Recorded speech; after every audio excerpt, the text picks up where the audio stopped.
ஏன்னா தயாரிப்பாளரை பற்றி நம்ம அண்ணன் ஸ்டன் மாஸ்டர் சொல்லிட்டு போனார், இந்த படம் வந்து தயாரிப்பாளர் இல்லைன்னா வாய்ப்பே இல்லைன்னு சொல்லி மேடைக்கு மேடை பேசுகிறோம். ஆனால் அந்த தயாரிப்பாளர்கள் வந்து யாருமே கண்டுக்கிறது இல்லை.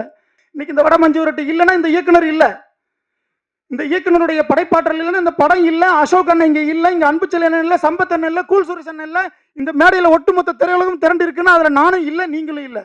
அப்போ எல்லாத்துக்கும் மூல காரணம் தயாரிப்பாளர். தயாரிப்பாளர்களை வந்து வேல்யூ பண்ணுங்க, அவங்கள மதிங்க. இது எல்லாரும் தான் படம் எடுக்கிறாங்க. இப்போ தான் சொல்லிட்டு இருந்தார், ஏகப்பட்ட படம் எடுக்கிறாங்க. ஒரு சில படத்தை உட்காந்து பார்க்க கூட முடியலன்னு ரொம்ப ஃபீல் பண்ணிட்டு இருந்தார். அதனால் தயாரிப்பாளர்கள் தான் எங்கே ஒருத்தர் சத்தம் போட்டு போனான் நம்ம தம்பி ராஜா. டேய், தயாரிப்பாளர்கள் தான் பெரிய ஆளுங்க, அதெல்லாம் சந்தேகமே இல்லை. முதல் ஆளுங்க தயாரிப்பாளர்கள் தான். ஆனால் சினிமா நிறைய தப்பான சினிமா எடுக்கிறதுன்னு தயாரிப்பாளர்கள் தான். ஒருத்தர் உட்கார்ந்து படம் பார்க்குற மாதிரி எடுக்கணும்ல. ஒரு நல்ல கதையை கேட்கக்கூடிய ஒரு தயாரிப்பாளராக இருக்கணும். ஒரு நல்ல கண்டென்ட்டை படம் எடுக்கக்கூடிய தயாரிப்பாளர்கள் தான் தோற்று போயிட்டா வருத்தப்படணுமே தவிர, ஒரு ஒரு ஒரு ஆள் கூட உட்கார்ந்து படம் பார்க்க முடியாத அளவுக்கு ஒரு படத்தை எடுக்கிற தயாரிப்பாளர்களை என்ன பண்ணலாம் சொல்லு, நீ வா சொல்லு. சும்மா சும்மா இயக்குனரையும் சேர்த்து தான் சொல்கிறேன். நல்ல கண்டென்ட்டை கேட்டு நல்ல கண்டென்ட்டை நல்லா எடுக்கக்கூடிய இயக்குனர்கிட்ட கொடுக்கணும் நீ. அப்போ தான் நீ சிறந்த தயாரிப்பாளர். நீ ஆமாம், ஏன் நீ செய்யலை? செய். இப்போ எத்தனை சாரி, எங்கள் சங்கத்துக்கு வா, கிட்டத்தட்ட 3000 டைரக்டர் இருக்காங்க. வா கேளு. நீ ஒரு தயாரிப்பாளராவது வந்து டைரக்டர் அசோசியேஷனில் உட்காந்து எனக்கு டைரக்டருக்கு வேணுங்க, நல்ல டைரக்டரு, நல்ல கதை வேணும், யாரோ ஒரு தயாரிப்பாளர் கேட்டிருக்கீங்களா? ஐயா நீ கேட்டிருக்கியா? அதெல்லாம் என்ன புது ஆளுகளுக்கு நீ பெரிய உருவாக்கு. முதல்ல நீ நல்ல ஆளா உருவாகையா, அதுக்கப்புறம் நீங்க புது டைரக்டருக்கு தான் இங்க இருக்கிறோம். எல்லா அசிஸ்டன்ட்டுகளையும் சேர்த்து தான் சொல்றேன். இயக்குனர் ஏன் புது டைரக்டர், ஏன் பழைய என்னை வச்சு நீ படம் பண்ண கூடாதா? ஏன் எனக்கு படம் பண்ண தெரியாதா? வா நீ. ஏன் நான் படம் பண்ண மாட்டேன்னா? நீ ஒரு ஒரு ஒரு கோடி ரூபாய் எடுத்து வா. நான் 1 கோடி ரூபாய்க்குள்ளே எவ்வளோ நாளில் படம் எடுக்கணும்னு சொல்லுவேன். நான் ஒரு கதையை சொல்கிறேன், அதை எடுத்து தர்றேன். வா. உனக்கு பயம், நீ வந்து அடுத்தவனை மிரட்டி நீ பெரிய ஆளுன்னு காட்டுறதுக்கு ஒரு படத்தை எடுக்கணும்னு நினைப்பேன்.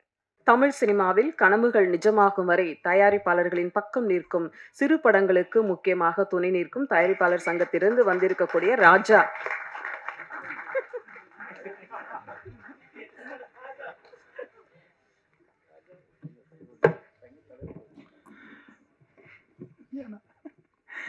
அனைவருக்கும் மாலை வணக்கம். பத்திரிகை மற்றும் ஊடகத்துறை நண்பர்கள் அனைவருக்கும் என்னுடைய மாலை வணக்கத்தை தெரிவித்துக் கொள்கிறேன். கொஞ்சம் த்ரோட் பெயின், அதனால் கொஞ்சம் தாமதமாக வந்தேன், வர முடியல.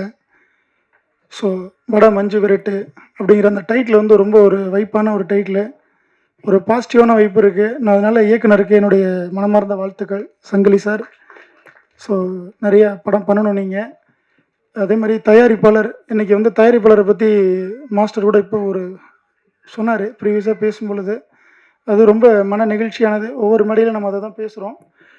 ஸோ அதுக்கு முன்னாடி வந்து மேடையில் வீற்றிருக்கக்கூடிய கலைத்துறை ஜாம்பவன்களான அன்பு சகோதரர்கள் அன்புச்செழியன் அண்ணன் அவர்களும் சரி, இயக்குனர் இமயமாக போற்றப்படக்கூடிய பேரரசு அண்ணன் அவர்களும் சரி, அருமை சகோதரர் கூல் சுரேஷ் அண்ணன் அவர்கள், அருமை சகோதரர் சம்பத் அண்ணன் அவர்கள், இன்னும் நிறையா இருக்காங்க ஸ்டேஜில். எல்லாருக்கும் சொல்லணும், எல்லாருமே நம்மளுடைய சகோதரர்கள் தான். ஸ்டன் மாஸ்டர் கொஞ்சம் அழகாக பேசினாங்க. அசோக் அண்ணன் வந்து குறிப்பாக சொல்லணும் அப்படின்னா, அவர் இந்த நேரத்துக்குள்ளே ஒரு மிகப்பெரிய ஒரு உச்சத்தை அவர் அடைஞ்சிருக்கணும். மிகப்பெரிய ஒரு உச்சத்தை, இப்போ அவர் உச்சத்தில் தான் இருக்கிறாரு. ஆனால் அந்த இலக்கு வந்து பத்தாது அவருக்கு. ஏன்னா அவருடைய அழகும் சரி, அவருடைய அந்த உடல் வடிவமைப்பும் சரி, அவருடைய பர்ஃபார்மன்ஸும் சரி, அவர் இன்னும் மிகப்பெரிய ஒரு உச்சத்துக்கு போயிருக்கணும். இந்த இலக்கு இல்லாமல் அது என்ன காரணம் என்னங்கிறது தெரியல. நான் வந்து நிறைய நாள் அதை நான் பார்த்துக்கிட்டே இருப்பேன். அவருடைய சின்ன சின்ன விஷயங்கள் எல்லாத்தையும் நான் நோட் பண்ணி அனலைஸ் பண்ணும் பொழுது சூப்பராக இருக்கார் அசோக் அண்ணா. ஏன் வந்து இன்னும் இப்போது நம்ம அருண்விஜய் சாரை சொல்லிட்டு இருந்தோம்ல, அருந்து மரியாமல் படத்தில் வந்துட்டு அவர் வர்றதுக்கு முன்னாடி எப்படி இருந்தார், இப்போ எப்படி இருக்கிறாருன்னு, அந்த மாதிரி ஒரு பிளேஸ் வந்து அசோக் அண்ணனுக்கு கிடைக்கணும். அது இந்த வட மஞ்சு விரட்டில் இருக்கும் அப்படிங்கிற நம்பிக்கையில் அவருக்கு என்னுடைய மனமார்ந்த வாழ்த்துக்களை தெரிவிச்சுக்கிறேன். ஸோ ஒரு சில விஷயங்கள் சொல்லிக்கிறேன்னா உங்கள் அனுமதியோட. ஏன்னா தயாரிப்பாளரை பற்றி நம்ம அண்ணன் ஸ்டன் மாஸ்டர் சொல்லிட்டு போனார், இந்த படம் வந்து தயாரிப்பாளர் இல்லைன்னா வாய்ப்பே இல்லைன்னு சொல்லி மேடைக்கு மேடை பேசுகிறோம். ஆனால் அந்த தயாரிப்பாளர்கள் வந்து யாருமே கண்டுக்கிறது இல்லை. ஏன்னா சமீபத்தில் நம்ம எல்லாருக்குமே தெரியும், ராஜன் அண்ணனுடைய ராஜன் அண்ணன் அவருடைய மறைவு வந்து மிகப்பெரிய ஒரு இழப்பு. அதுக்கு முன்னாடி ஆர்பி சௌத்ரி சார் இருந்தாங்க, அது ஒரு மிகப்பெரிய இழப்பு. அதுக்கடுத்து ராஜன் அண்ணன் இந்த மாதிரி உங்களை பல மேடைகளில் பல வருடங்களாக உங்களை மகிழ்விச்சவர், சிரிக்க வச்சவர், சிந்திக்க வச்சவர், உணர்ச்சி வசப்பட்டு உங்களை பேச வச்சவர் ராஜன் அண்ணன். அவருடைய மறைவு அனைவருக்கும் மிகப்பெரிய ஒரு இழப்பு. அந்த மறைவில் ஒரு தயாரிப்பாளர் மறைஞ்சிருக்கிறாரு, ஆனால் அதுக்கு மக்கள் அவ்வளவா வரலை. அரசியல் பிரமுகர்கள் வந்தாங்க, தயாரிப்பாளர் நாங்கள் கிடந்தேன், ஒரு பர்டிகுலர் பீப்புள்ஸ் மட்டும்தான் வந்தாங்க, ஆனால் எல்லாரும் வரல. ஆனால் எதுக்காக இதை நான் சொல்ல வர்றேன்னா அன்புண்ணே, ஏன்னா நீங்கள் நிறைய போராடிட்டு இருக்கீங்க, இன்னொரு ராஜன் அண்ணன் நீங்கள். ஸோ இந்த இடத்துல ஒரு நடிகர் தப்பாக நினச்சிக்கிடாதீங்க. அந்த ஏஜில் அண்ணன் ஏஜ்லேயே ஒரு நடிகராக இருந்து ஒரு தவறு நடந்திருந்தால் ஒட்டுமொத்த திரையுலகமும் திரண்டு இருக்கும், மிகப்பெரிய ஊர்வலம் நடந்திருக்கும், அவர்களுக்கு இறுதிச் சடங்கு நடத்தி இருப்பார்கள். இந்த இடத்துல நான் பேசக்கூடாது, வேதனை எனக்கு. ஏன்னா அந்த ஸ்டன் மாஸ்டர் சொன்னார், தயாரிப்பாளர்லாம் ஒன்றும் இல்லை, இன்னைக்கு இந்த வடமஞ்சு விரட்டு இல்லைன்னா இந்த இயக்குனர் இல்லை, இந்த இயக்குனருடைய படைப்பாற்றல் இல்லைன்னா இந்த படம் இல்லை, அசோக் அண்ணன் இங்கே இல்லை, இங்கே அன்புச்செழியன் இல்லை, சம்பத் அண்ணன் இல்லை, கூல் சுரேஷ் அண்ணன் இல்லை, இந்த மேடையில் ஒட்டுமொத்த திரையுலகம் திரண்டு இருக்குன்னா அதில் நானும் இல்லை, நீங்களும் இல்லை. அப்போ எல்லாத்துக்கும் மூலகாரணம் தயாரிப்பாளர்களை வந்து வேல்யூ பண்ணுங்க, அவங்கள மதிங்க. ஒரு இன்னைக்கு வந்து நம்ம ஹீரோவை பார்க்குற உச்சத்தில் தயாரிப்பாளர்களை பாருங்க. ஏன்னா ஸ்க்ரீனில் பார்க்குறது ஆடியன்ஸ் பார்த்துட்டு போட்டோம், ஆனால் நம்ம எல்லாமே இண்டஸ்ட்ரிக்குள்ளே இருக்கிறோம். மீடியாக்களும் சரி, இந்த சினிமாவில் இருக்கக்கூடிய ஹோல் டெக்னீஷியன்ஸ் ஒரு எல்லாமே உங்களுக்கு இந்த அமைப்பில் இருக்கக்கூடிய வெப்சைட் இருக்க எல்லாருமே சரி, எல்லா ஊழியர்களும் தொழிலாளர்களும் தொழில்நுட்ப வல்லுநர்களும் தயாரிப்பாளர்களை வந்து வேல்யூ பண்ணணும். ஸோ இந்த வட மஞ்சு விரட்டு படம் மாபெரும் வெற்றியடைய வேண்டும் என்று மனதார வாழ்த்துக் கொள்கிறேன். ஒரு சிறு பதிவு தான். அந்த நம்ம அண்ணனை பற்றி சொன்னேன். ராஜா அண்ணன் இந்த மேடையில் என்னை பற்றி நிறையா பேசியிருக்காரு. அவருடைய இழப்பை சரி கட்ட முடியாது, ஆனால் அவரிடம் இருந்து வாங்கியிருக்கக்கூடிய பண வகைகள், முதலீடுகள் எதற்காக இறந்தார் என்பதை அவருடைய குடும்பமே வந்து அதை முன்னிறுத்தி உங்கள் எல்லார்ட்டையும் பகிர்ந்திருக்காங்க. எல்லா தொகைகளையும் அந்த வரக்கூடிய பல கோடி ரூபாய் பணம் யாருன்னு என்கிட்டயே பல முறை லிஸ்ட்டை காட்டியிருக்காரு. ராஜண்ணன் பல முறை லிஸ்ட்டை என்கிட்ட காட்டியிருக்காரு. நான் சொன்னால் நல்லா இருக்காது, அவங்க குடும்பத்து உறுப்பினர்கள் விரைவில் சொல்லுவாங்க. மனசாட்சியோட அவர் ஆத்மா பழி வாங்குறதுக்குள்ள கொண்டு போய் திரும்ப கொடுத்துருங்க, நல்லா இருப்பீங்க. இந்த வட மஞ்சு விரட்டு படம் மூலமா அந்த வருவாய் வரட்டும், அவங்களுக்கு குடும்பம் நல்லா இருக்கட்டும், அவர் ஆத்மா சாந்தி அடையட்டும். தயாரிப்பாளர்களை பழி வாங்காதீங்க. ஒரு நல்ல படைப்புகளை கொடுக்கறது இன்னைக்குங்க. ஒரு இயக்குனர் இமயமா இன்னைக்கு நம்ம பார்க்கப்படக்கூடிய ஒரு அதிரடி நாயகனாக இருக்கக்கூடிய பேரரசு அண்ணன் வந்து ஒவ்வொரு ஆடியோ லான்ச்சில் வந்து எல்லாரையும் பாராட்டுறாரு. நான் பல முறை நாங்கள் வந்து தயாரிப்பு சங்கத்தில் மீட்டிங்ல அண்ணனை பார்த்துருக்கேன். அவருடைய பேச்சாற்றல் எல்லாமே வந்து தயாரிப்பாளர்களை பாதிக்கிற மாதிரி இருக்காது, அவங்கள பாதுகாக்கிற மாதிரியே தான் இருக்கும். அதனாலதான் இன்னைக்கு அவர் இந்த இடத்துல இருந்து உட்காந்து எல்லாரையும் வாழ்த்திட்டு இருக்காரு, பாராட்டிட்டு இருக்காரு. ஸோ அந்த தயாரிப்பாளர்களை வேல்யூ பண்ணுங்க, எல்லாருமே வேல்யூ பண்ணணும்னு தான் சொல்ல வரேன் நான். ஸோ இயக்குனர் ரொம்ப ஒரு எளிமையான பண்பான மனிதர். இந்த விழாவில் எனக்கு அழைப்பு கொடுத்த நண்பருக்கு என்னுடைய வாழ்த்துக்கள். அதே நேரத்தில் வந்து தம்பி சாரதி வருங்கால இயக்குனர், அவருக்கு என்னுடைய வாழ்த்துக்கள். தயாரிப்பாளரை மிகப்பெரிய வருவாய் ஈட்டணும் இந்த படத்தில். ஆமாம், எல்லாருக்கும் என்னுடைய வாழ்த்துக்கள். அசோக் அண்ணா ஜெயிப்போம், விரைவில் மிகப்பெரிய இலக்கை அடைவோம். உங்களுக்கான பிளேஸ் காலியாக இருக்குண்ணா, இப்போ ரொம்ப காலியாக இருக்குது, நிறைய ஸ்பேஸ் இருக்குது. பட்டையை கிளப்புங்க. அண்ணன் பக்கத்தில் உட்காந்துருக்கீங்க, பேரரசு அண்ணன் பக்கத்தில், பட்டையை கிளப்புங்க. தொகுப்பாளினி மேடம் அக்கா அவர்களுக்கு ரொம்ப நன்றி. முதல் முறையாக என்னை அவங்க கூப்பிட்ருக்காங்க இந்த சினிமாக்குள்ளே நான் வந்ததில். ஸோ அனைவருக்கும் என்னுடைய வாழ்த்துக்கள், நன்றி. பொறுமை, உழைப்பு, முயற்சி அத்தனையும் சேர்த்து செலவிட்டு வெற்றி வாகை சூடிய தலைமுறை தாலாட்டும் எஜமான் இயக்குனர் ஆர்வி உதயகுமார் அவர்களை பேச அழைக்கிறோம்.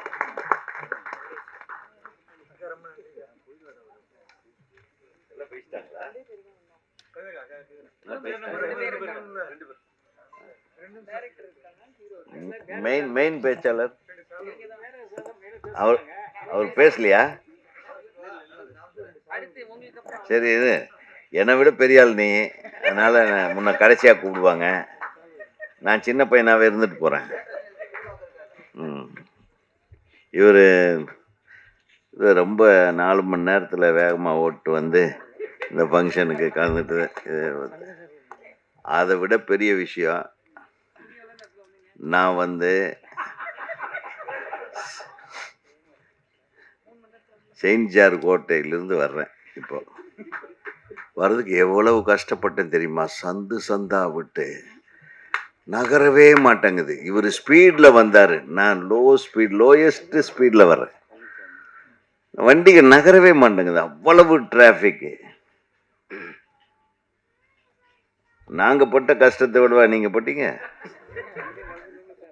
நாங்கள் இவனை இடிச்சிருவோமா அவனை இடிச்சிருவோமா, கரெக்டாக ஒரு கேப் வந்ததுன்னா அப்பா அப்படின்னு பார்த்தா நடுவில் ஒரு ஸ்கூட்டர்காரன் வந்து அப்படின்னு எனக்கு அவன் இப்படி போகிறானா இப்படி போகிறானான்னு. நம்ம டிரைவர் வண்டி ஓட்டினா கூட நம்ம உட்காந்துட்டு ஏன்டா இப்படி அப்படி இப்படி சார் கொஞ்சம் சும்மா இருங்க சார், அவன் ஏதோ ஒரு பக்கம் போவான், அப்போ அவன் ஏதோ ஒரு சைடில் போன கடைசியில் தான் நம்மளுக்கு ஒரு வழி கிடைக்கும். இந்த ஸ்கூட்டர்காரனுக்கு பண்ணுற டார்ச்சர் இருக்குது பாருங்கள், மோட்டர் சைக்கிள்காரங்க டார்ச்சரு கார் ரோட்டில் வரவே முடியாது. நம்ம உண்மையிலுமே தயவு பண்ணி நம்ம அரசாங்கத்துக்கு நான் ஒரு கோரிக்கை வச்சுக்கிறேன். பெரிய பெரிய ரோடுகளாக இருக்குது பாருங்க, அந்த இடத்துல எல்லாம் இந்த ஸ்கூட்டர்காரங்களுக்கு மோட்டர் சைக்கிள்காரங்களுக்கு ஒரு தனி பாதை சார், ஒரு மோட்டர் சைக்கிள் தான் போகணும். அந்த மாதிரி எல்லா நாடுகள்லையும் அப்படி இருக்குது. அந்த மாதிரி பண்ணிட்டாவே பெரும் தொல்லை பெரும் அபாயத்திலிருந்து நம்ம எல்லாருமே தப்பிச்சுக்கலாம். ஒரு லெஃப்ட் சைடில் ஒரு சிங்கிள் மோட்டர் சைக்கிள் போகிறதுக்கு ஒரு லேன், அதே மாதிரி ரைட் சைடில் வர்றதுக்கு அந்த ஒரு கார்னரில் ஒரு லேன் போட்டாங்கன்னா சார் நடந்து போகிறவங்க கூட பாவம் சார், இந்த மோட்டர் சைக்கிள்காரன் பண்ணுற தொல்லை தாங்க முடியல. அதுலேருந்து தப்பிச்சு நான் வந்திருக்கிறேன். ஓகேவா? இல்லை நீங்கள் தான் அதை வச்சு பேசுவீங்களா? அவர் எங்கேருந்து வர்றாரு தெரியுமா? பெருங்குடியிலேருந்து தவழ்ந்து தவழ்ந்து வந்து இப்போ தான் சேர்ந்துருக்கேன். எனக்கு முன்னாடியே வந்துட்டார். அவர் பெருங்குடியிலேருந்து வர்றாரு, நான் வந்து செயின்ட் ஜார்ஜ் ஃபோர்ட்லேருந்து நான் வரேன், நீங்கள் தஞ்சாவூர்லேருந்து. எல்லோரும் ஒரே டைமில் தான் வந்துக்கிறோம். இந்த டிஸ்டன்ஸை கனெக்ட் பண்ணால் அவ்வளவு டிஸ்டன்ஸுக்கு நான் இந்த டிஸ்டன்ஸுக்கு 1.25 மணி நேரம் ஆச்சு. அப்படின்னா நாங்களும் தான் கஷ்டப்பட்டு வந்திருக்கிறோம் இந்த படத்தை வாழ்த்துவதற்காக என்பதை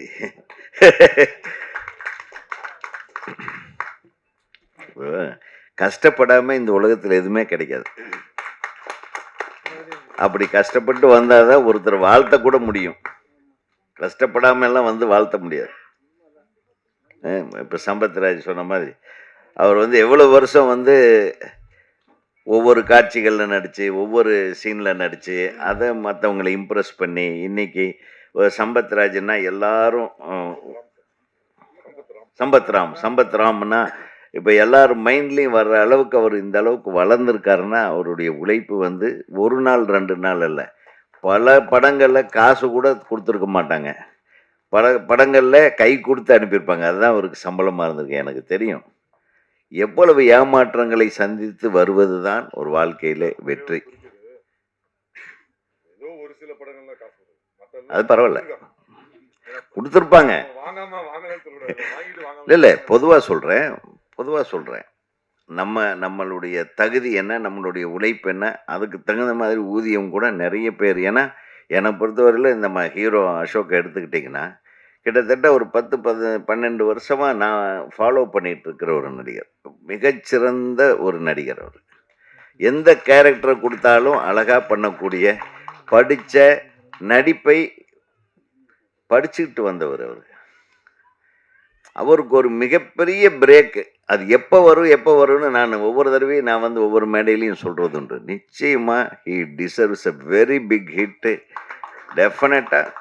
யாரோ சொன்னாங்க இங்கே வந்து ஒரு வெற்றிடம் இருக்குது, வெற்றிடமெல்லாம் இருக்குது இல்லைன்றதெல்லாம் விஷயம். எந்த இடத்துல போனாலும் நம்ம ஒரு வெற்றிடத்தை உருவாக்கி அதில் நம்ம வந்துடணும்.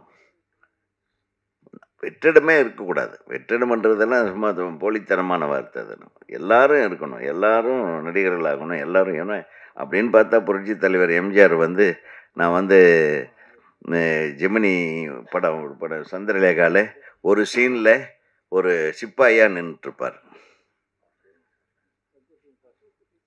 ஒரு சீனில் சிப்பாயாக நின்றுட்டுருப்பார். அதுக்கு வந்து 2 அணாவோ 4 அணாவோ சம்பளம் வாங்கியிருக்கார். அந்த சம்பளத்தை வந்து அவர் மிக பெருமையாக உயர்வான ஒரு சம்பளமாக நினச்சிருக்கார். அதே பானுமதி அம்மா உள்ளே நடிச்சிட்டு இருக்கும்போது அவர் ஏவிஎம் சுவரை தாண்டி, இல்லை ஏவிஎம்ன்ற இந்த ஜெமினி வாசலில் அந்த சுவரை எம்பி பார்ப்பாரான். அங்கே பார்த்துட்டா நான் பானுமதி அம்மாவை பார்த்துட்டேன் அப்படின்னு கைத்தட்டி இருக்கிறார். ஸோ அவங்கெல்லாம் படாத கஷ்டமா?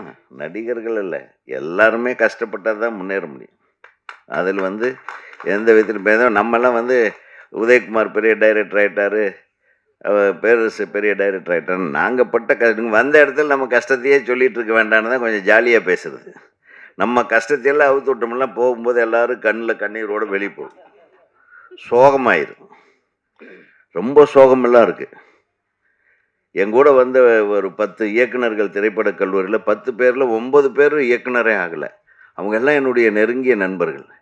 என்னை விட அறிவாளிகள். ஸோ அறிவு, திறமை இதோட சேர்த்து நிறைய நமக்கு என்ன வேணும்? அதிர்ஷ்டமும் வேணும். எல்லா இடத்துலையும் அதிர்ஷ்டம் தான் பேசு. கட்டை நல்லா இருக்கணும். நமக்கு கேரக்டர் நல்லா இருக்கோ இல்லையோ, படத்தில் ஒரு கேரக்டர் நல்லா இருக்கோ இல்லையோ, இந்த படம் ஆரம்பித்த டைமு, அந்த தயாரிப்பாளர் பழனிசாமியோட கட்டம் நல்லா இருக்கணும். இந்த ஹீரோவோட கட்டம் பழனிசாமியோட கட்டத்துக்கு மேட்சிங்காக இருக்கணும். டைரக்டரோட கட்டம் இவங்க 2 பேர்த்தையும் கெடுக்காத ஒரு கட்டமாக இருக்கணும். ஸோ இதெல்லாம் தான் வந்து ஒரு நல்ல கட்டத்துக்கு உங்களை கொண்டு போகும் என்பது உண்மை. இது எல்லாரும் தான் படம் எடுக்கிறாங்க. இப்போ தான் சொல்லிட்டு இருந்தார், ஏகப்பட்ட படம் எடுக்கிறாங்க. ஒரு சில படத்தை உட்காந்து பார்க்க கூட முடியலன்னு ரொம்ப ஃபீல் பண்ணிட்டு இருந்தார். அதனால் தயாரிப்பாளர்கள் தான். எங்கே ஒருத்தர் சத்தம் போட்டு போனான் நம்ம தம்பி ராஜா. டேய், தயாரிப்பாளர்கள் தான் பெரிய ஆளுங்க, அதெல்லாம் சந்தேகமே இல்லை. முதல் ஆளுங்க தயாரிப்பாளர்கள் தான். ஆனால் சினிமா நிறைய தப்பான சினிமா எடுக்கிறது தயாரிப்பாளர்கள் தான். ஒருத்தர் உட்கார்ந்து படம் பார்க்குற மாதிரி எடுக்கணும்ல. ஒரு நல்ல கதையை கேட்கக்கூடிய ஒரு தயாரிப்பாளராக இருக்கணும். ஒரு நல்ல கண்டென்ட்டை படம் எடுக்கக்கூடிய தயாரிப்பாளர்கள் தான் தோற்று போயிட்டா வருத்தப்படணுமே தவிர, ஒரு ஒரு ஒரு ஆள் கூட உட்கார்ந்து படம் பார்க்க முடியாத அளவுக்கு ஒரு படத்தை எடுக்கிற தயாரிப்பாளர்களை என்ன பண்ணலாம் சொல்லு? நீ வா சொல்லு. சும்மா சும்மா இயக்குனரையும் சேர்த்தான் சொல்கிறேன். நல்ல கண்டென்ட்டை கேட்டு நல்ல கண்டென்ட்டை நல்லா எடுக்கக்கூடிய இயக்குனர்கிட்ட கொடுக்கணும். நீ அப்போ தான் நீ சிறந்த தயாரிப்பாளர். நீ ஆமாம், ஏன் நீ செய்யலை? செய். இப்போ எத்தனை சாரி, எங்கள் சங்கத்துக்கு வா, கிட்டத்தட்ட 3000 டைரக்டர் இருக்காங்க. வா கேளு. நீ ஒரு தயாரிப்பாளராவது வந்து டைரக்டர் அசோசியேஷனில் உட்காந்து எனக்கு டைரக்டருக்கு வேணுங்க, நல்ல டைரக்டரு, நல்ல கதை வேணும், யாரோ ஒரு தயாரிப்பாளர் கேட்டிருக்கீங்களா? ஐயா நீ கேட்டிருக்கியா? அதெல்லாம் என்ன புது ஆளுகளுக்கு? நீ பெரிய உருவாக்கு. முதல்ல நீ நல்ல ஆளா உருவாகையா, அதுக்கப்புறம் நீங்க புது டைரக்டருக்கு தான் இங்க இருக்கிறோம். எல்லா அசிஸ்டன்ட்டுகளையும் சேர்த்து தான் சொல்றேன். இயக்குனர் ஏன் புது டைரக்டர்? ஏன் பழைய என்னை வச்சு நீ படம் பண்ண கூடாதா? ஏன் எனக்கு படம் பண்ண தெரியாதா? வா நீ. ஏன் நான் படம் பண்ண மாட்டேனா? நீ ஒரு ஒரு 1 கோடி ரூபாய் எடுத்து வா. நான் 1 கோடி ரூபாய்க்குள்ள எவ்வளவு நாள்ல படம் எடுக்கணும்னு சொல்லுவேன். நான் ஒரு கதையை சொல்றேன், அதை எடுத்து தர்றேன். வா. உனக்கு பயம். நீ வந்து அடுத்தவனை மிரட்டி நீ பெரிய ஆளுன்னு காட்டுறதுக்கு ஒரு படத்தை எடுக்கணும்னு நினைப்பேன்.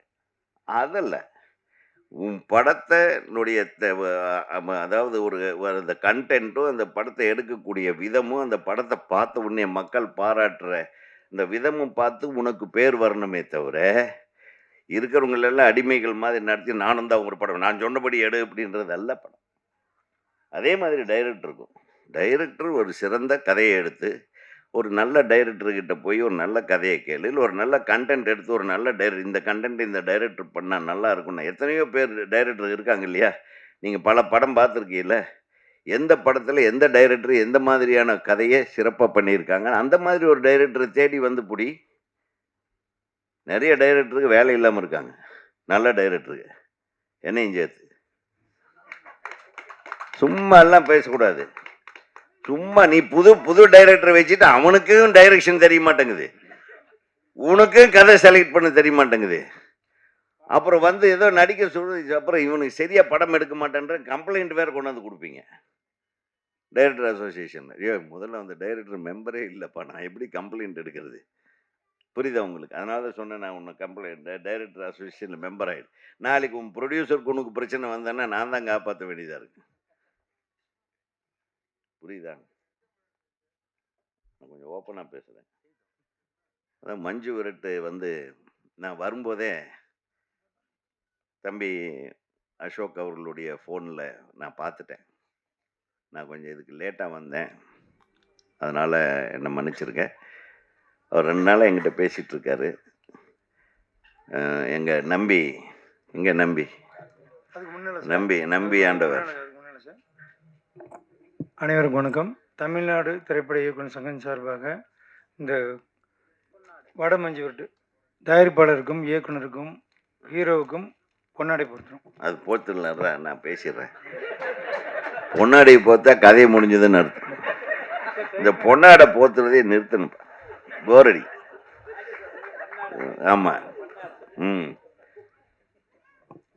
எங்க சங்கத்துல தான் இந்த மாதிரி நாங்க எல்லாத்தையும் பொன்னாடை போத்துருவோம். ஏன்னா அடுத்தது அவன் திருப்பி ஜெயிச்சு வருவானான்றது தெரியாது, முதல்லயே போட்டுருணும். உலகத்துல எவ்வளவு சிரமங்கள் இருக்கு பாருங்க. அத்தனை சிரமங்களை தாண்டி ஒரு தயாரிப்பாளர் வந்து இந்த மாதிரி ஒரு படம் எடுக்க ரொம்ப கஷ்டம். ஏன்னா நான் ஒரு படம் எடுத்தேன், ராஜகுமாரன் ஒரு படம். நீங்க அதான் பார்த்தீங்களா இல்லையா?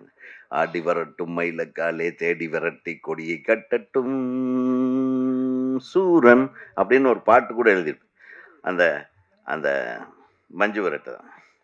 மஞ்சு விரட்டை வச்ச ஒரு ஒரு சீக்வன்ஸு, அதை தொடர்ந்து ஒரு பாட்டு பிரபு சார். அந்த மாடுகளை வச்சு நம்ம படம் எடுக்க எவ்வளவு கஷ்டம் தெரியுங்களா? ஒரு ஷாட் எடுக்க முடியாது. நம்ம இங்கே வைப்போம், மாடு எங்கேயோ போய் நிற்கும்.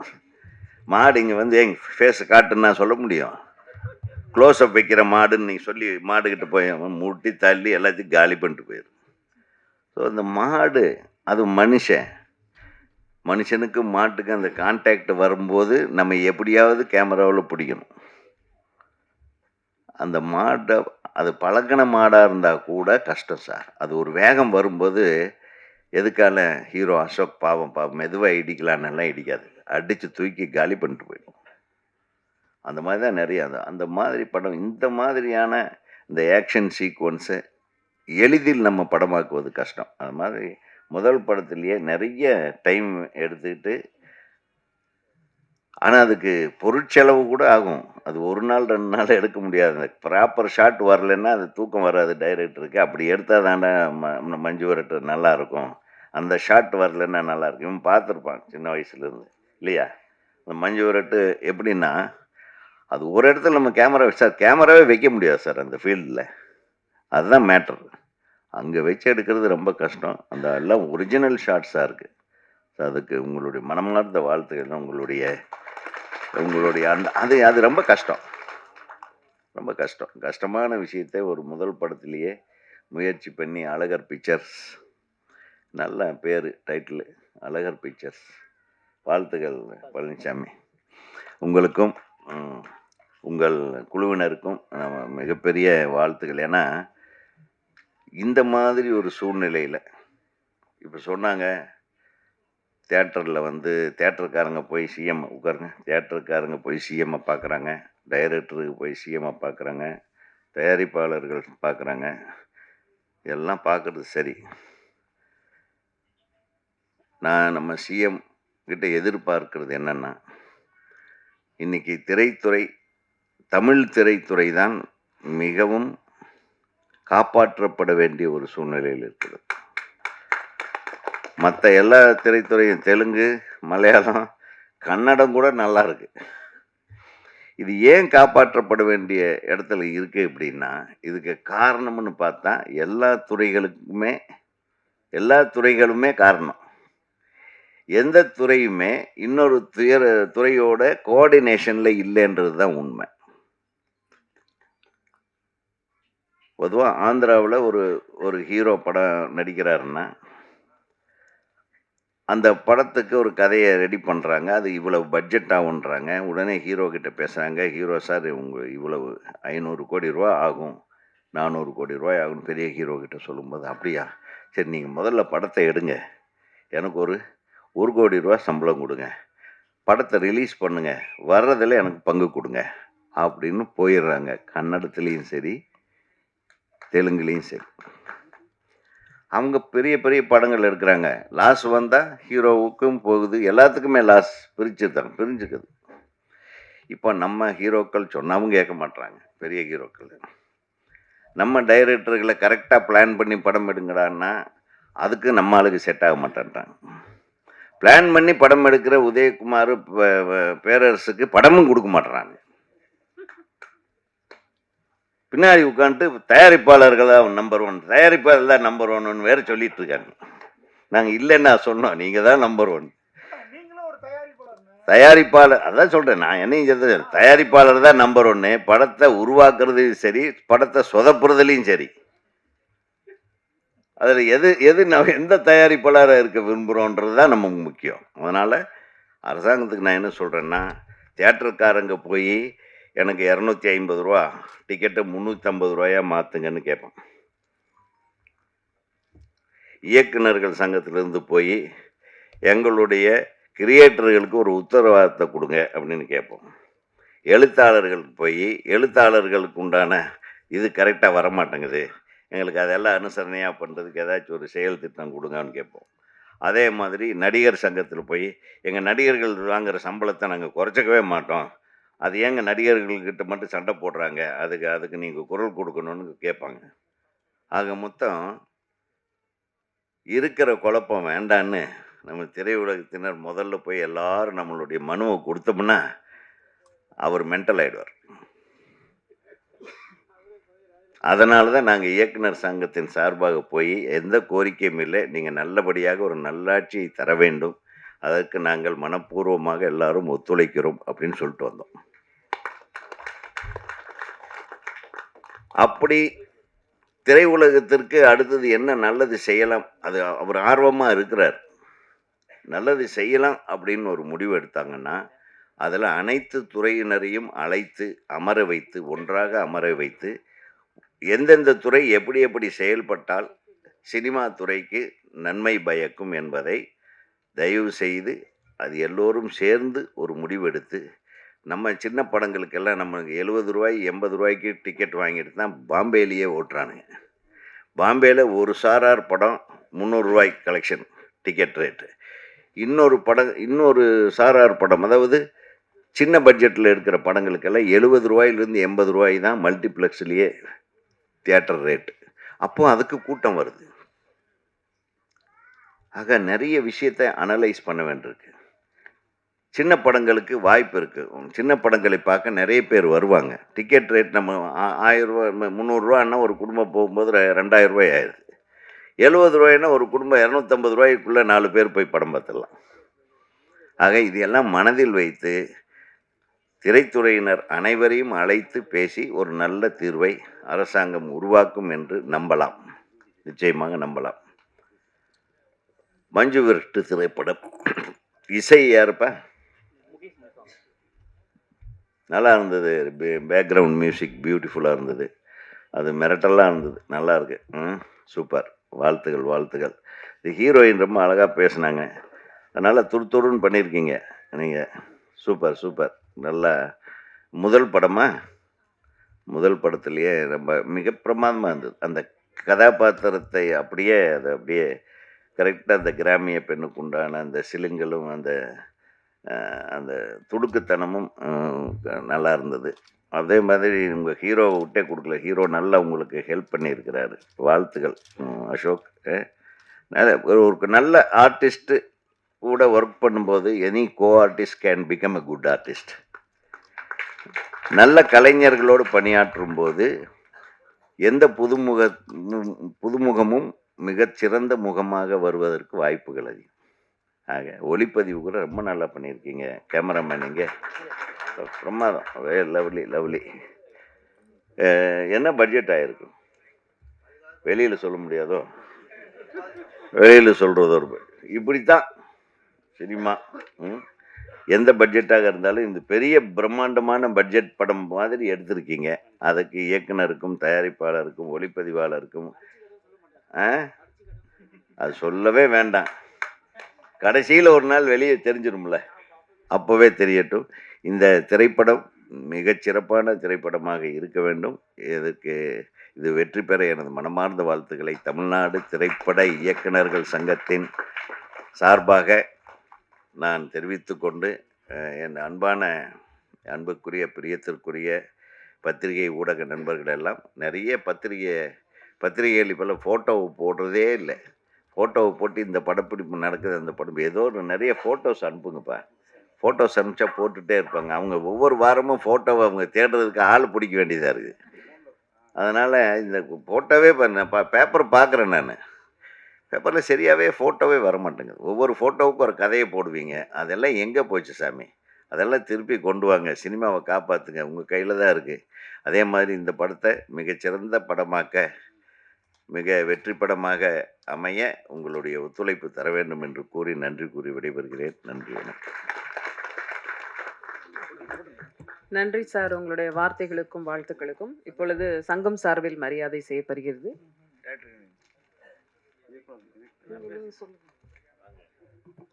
அனைவருக்கும் வணக்கம். தமிழ்நாடு திரைப்பட இயக்குனர் சங்கம் சார்பாக படத்தின் தயாரிப்பாளர் அவர்களுக்கு சங்கத்தின் செயலாளர் திரு ஆர் உதயகுமார் அவர்கள், பழனிசாமி அவர்கள் பொன்னாடி போர்த்துவார்.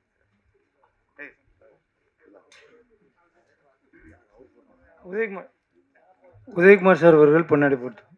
தயாரிப்பாளர் அவர்களுக்கு, இயக்குனருக்கு பொருளாளர் பேரரசர் அவர்கள் பொன்னாடி போர்த்துவார். போங்க.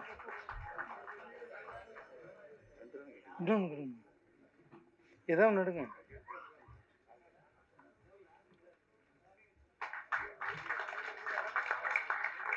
படத்தின் ஹீரோ அசோக் அவர்களுக்கு பேரரசர் அவர்கள் பொன்னாடி.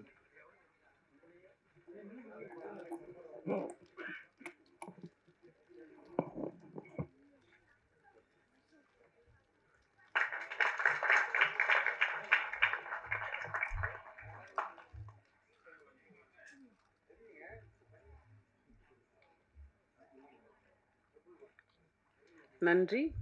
இயக்குனர் சங்கம் வந்து ஹீரோயினுக்கு எதுவும் பண்ண மாட்டீங்களா? வேணாம், அது இன்னொரு 20 நிமிஷம் லென்த்தாக போகும். வேண்டாம் வேண்டாம்.